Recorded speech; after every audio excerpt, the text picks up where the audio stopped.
Ben ritrovati con l'informazione flash di New Sicilia. In apertura gli aggiornamenti che arrivano sul tragico incidente avvenuto ieri sera a Lingua Glossa in provincia di Catania, quando un Canadair è precipitato dopo essere stato inviato per spegnere un incendio sulle pendici dell'Etna. Due le ipotesi più plausibili sulle cause di quanto accaduto. Si pensa che la caduta possa essere stata dovuta a una manovra sbagliata oppure a un volo a quota troppo bassa. Ricordiamo che dopo aver fatto il lancio d'acqua, il velivolo ha urtato un costone del rilievo, precipitando ed esplodendo all'impatto con il suolo. Ancora non trovati i corpi dei due uomini a bordo del mezzo.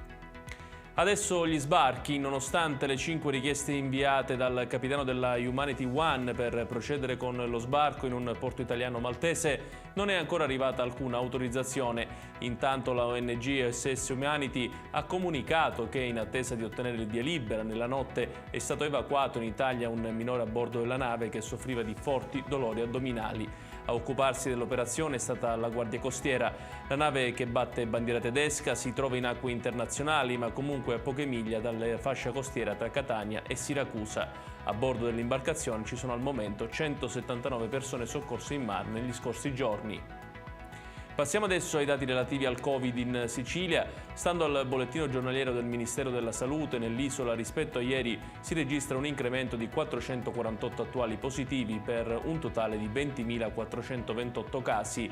I nuovi contagi sono in totale 1.472, 3 i decessi, 1.021 i guariti. Per quanto riguarda i contagi per singole province, Catania in testa con 405 nuovi casi, seguita da Palermo con 318 e da Messina con 285. E chiudiamo con un evento dedicato agli amanti dei tatuaggi, perché prenderà il via il prossimo 12 novembre nel centro fieristico Le Ciminerie di Viale Africa la Catania Tattoo Convention. La città etnea diverrà l'epicentro dell'arte del tatuaggio, con ospiti di rilevanza nazionale e internazionale. La 2 giorni vedrà protagonisti 170 tatuatori provenienti da tutto il mondo e saranno allestiti ben 3.000 metri quadri di stand e spazi espositivi. Ed è tutto per questa edizione. Il prossimo appuntamento col TG Flash torna alle ore 20.